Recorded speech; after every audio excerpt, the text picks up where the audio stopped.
सोचिए आसमान से मिसाइलें गिर रही हैं, सायरन बज रहे हैं, लेकिन भागने के बजाय कोई काम पर जा रहा है। बिल्कुल, क्योंकि उन्हें बम से ज्यादा डर शायद इस बात का है कि उनके बच्चे भूखे सोएंगे। हाँ, आज के इस गहन चर्चा में हम इसी ज़मीनी हकीकत पर बात कर रहे हैं। खाड़ी देशों में जो अमेरिका, इजराइल और ईरान के बीच तनाव चल रहा है ना, उसमें करीब 2.4 करोड़ एशियाई प्रवासी मजदूर फंसे हुए हैं। बहुत बड़ी संख्या है ये। बिल्कुल। और मैं स्पष्ट कर दूं कि हम यहाँ किसी भू राजनीति या राजनीतिक पक्ष की बात नहीं कर रहे हैं।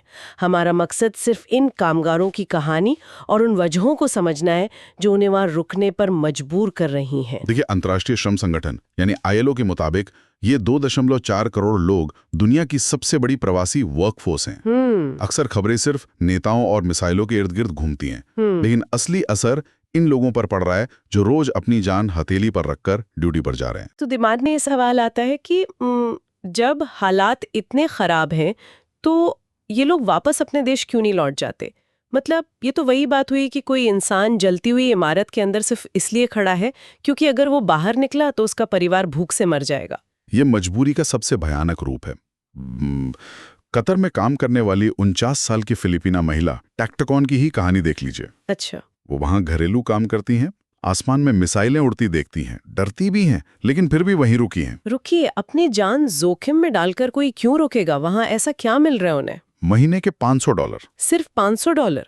एक युद्ध क्षेत्र में रहने के लिए तो ये रकम बहुत कम लगती है। हमारे लिए कम हो सकती है, लेकिन उनके अपने देश में मिलने वाली तनख्वाह से ये 4-5 गुना ज्यादा है। ओह, समझी। और इसी पैसे से वो अपने बेटे को पुलिस एकेडमी और बेटियों को नर्सिंग की पढ़ाई करवा रही हैं। उनके लिए बच्चों का भविष्य खुद की जान से ज्यादा कीमती है। तो एक तरफ टैक्टकॉन जैसी माँ है जो सब कुछ जानते हुए भी वहां रुक रही हैं, लेकिन क्या सबको इस खतरे का पूरा अंदाजा है या लोग इसे बस नजरअंदाज कर रहे हैं? ये बहुत दिलचस्प पहलू है। यहाँ सिर्फ जानकारी का अभाव नहीं है, बल्कि खतरे को नकारने की एक मनोवैज्ञानिक प्रवृत्ति भी काम कर रही है। Psychological denial. हाँ, जब इंसान एक खतरनाक जगह पर फंस जाता है और भागने का कोई रास्ता नहीं होता ना, तो उसका दिमाग खुद को बचाने के लिए ये यकीन दिलाने लगता है कि सब ठीक है। दुबई में एक 55 वर्षीय बांग्लादेशी अहमद अली रमजान में इफ्तार के वक्त मिसाइल के मलबे से मारे गए। बाप रे। उनके परिवार ने बताया कि उनके पास स्मार्टफोन ही नहीं था, वे खबरें ही नहीं देखते थे, उन्हें शायद पता ही नहीं था कि वहां कोई युद्ध चल रहा है। ये तो बहुत दुखद है कि कोई बिना जाने ही मारा जाए, लेकिन जो लोग खबरें देखते हैं उनका क्या? वहां स्थिति और भी अजीब है। अबू धाबी में काम करने वाले 29 साल के नेपाली गार्ड दिबास श्रेष्ठ की 1 मार्च को एक ईरानी हमले में मौत हो गई। अच्छा। हाँ, मरने से पहले उन्होंने अपने परिवार से कहा था कि न्यूज चैनल बातों को बहुत बढ़ा चढ़ा कर दिखाते हैं। मतलब उन्होंने इस डिनायल के चलते खुद को यकीन दिला दिया था कि वो सुरक्षित है। बिल्कुल।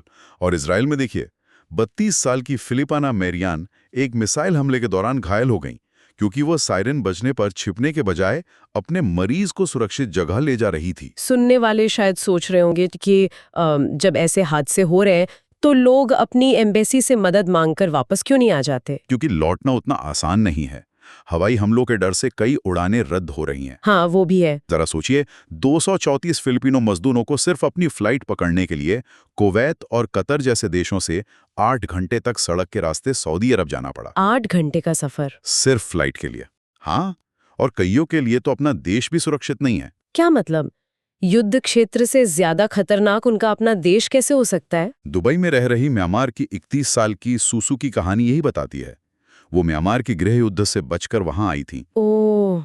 आज जब सायरन बजते हैं तो वो खिड़कियों से दूर छिप जाती है, लेकिन फिर भी उन्हें दुबई अपने देश म्यांमार से ज्यादा शांत लगता है। ये कैसी अजीब विडंबना है कि मिसाइलों के साए में रहना भी किसी को अपने घर से ज्यादा महफूज लग रहा है। सही कहा। और सिर्फ सुरक्षा ही नहीं, पूरी अर्थव्यवस्था का सवाल है।